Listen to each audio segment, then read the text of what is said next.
All your base are belong to us. All your base are belong to us. All your base are belong to us. All your base are belong to us. All your base are belong to us. All your base are belong to us. All your base are belong to us. All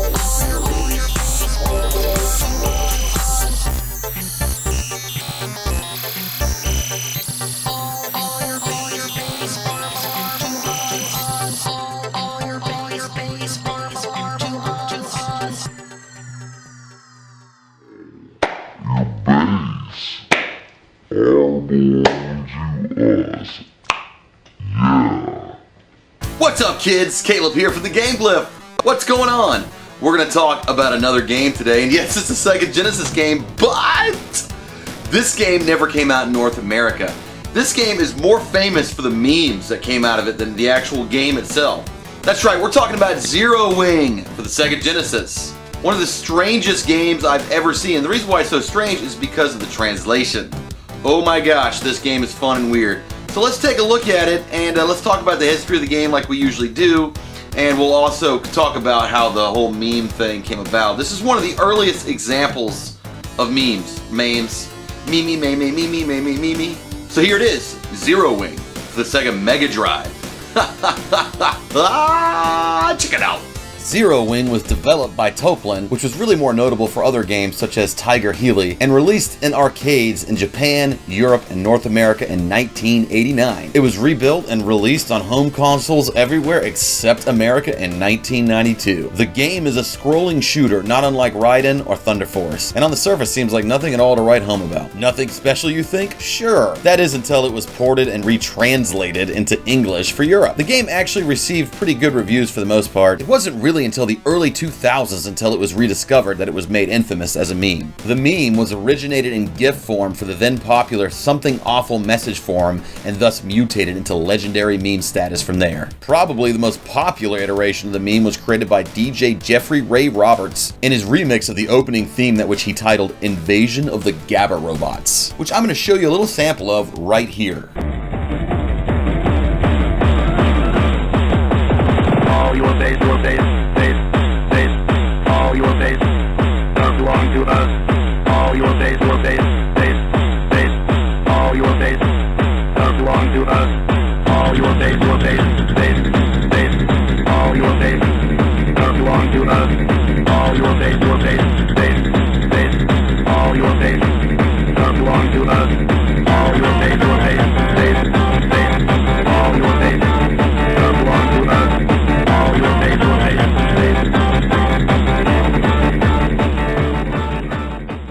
Now I know what you guys are thinking. There's no way this is real. This can't be a real thing. But I'm actually going to show you in the next segment of the video, before I actually do the review of the game, how the opening intro is that was rediscovered, and why they decided to make it into something more than it actually is. And it's kind of hilarious to read aloud the dialogue in real time with the scene, because it really adds context to how poorly translated the English is. So here we go. Let's do this. In AD 2101, war was beginning. What happened? Somebody set us up the bomb. We get signal. What? Main screen, turn on. It's you. How are you, gentlemen? All your base are belong to us. You are on the way to destruction. What you say? You have no chance to survive. Take your time. Ha ha ha ha. Captain! Take off every Zig.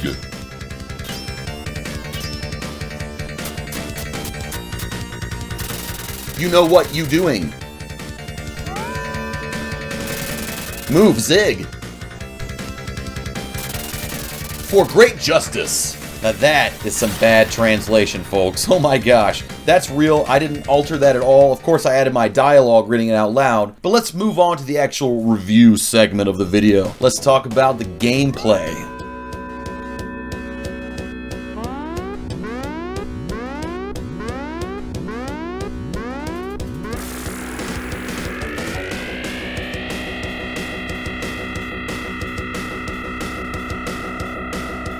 Now, I said the gameplay really isn't anything different or special in this game, but that's not actually completely true. Yes, you can shoot, you can go left and right, you can try to evade enemies, but actually the gameplay of this game does add something a little bit new. At least it was new to me when I played this game. Other than just gaining items to switch up your shot, you actually have a secondary attack that allows you to grab enemies and then use that enemy as not only a shield, but also as a weapon projectile. So the gameplay is pretty basic other than that feature, which I really liked that feature, and it was kind of innovative at the time, and I found it kind of interesting. And it sets this game apart just enough to make it a little bit on the unique side. The point of the game is to destroy all the enemies in your path, get to the end boss, and destroy him, and free the universe from madness. Now, the only complaint I actually have about the gameplay in this game is that it's hard as fucking shit. Oh my god, this game is punishing. It is unrelenting. I really couldn't even get past the first level in this game, but I'm gonna keep playing it because there's something really weird and neat about it. Now, as far as the music and sound in this game, the music and sound in this game is actually awesome. I love the music in this game, and the sounds they're fine. They're satisfying. The controls in this game are fine. They do what they need to do. They're tight. They're responsive. The action's good. There's no problem with the controls at all. Now let's get on to graphics. As you can see just by looking at this game, it is a sprite masterpiece. This game is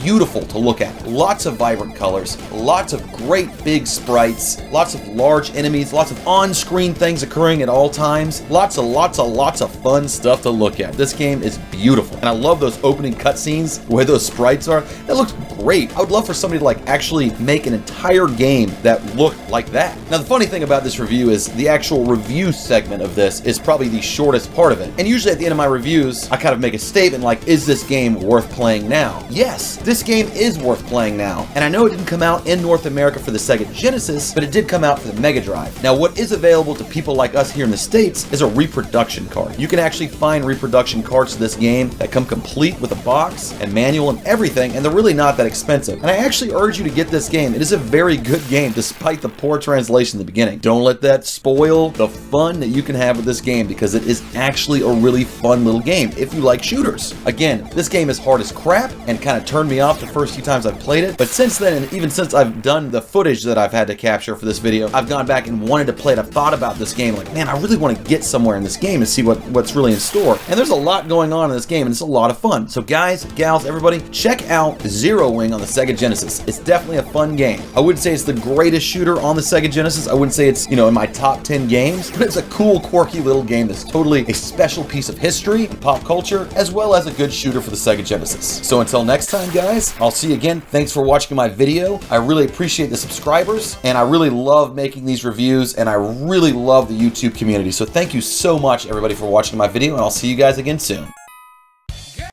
Thanks for watching Game Glyph, and don't forget to subscribe. Bye!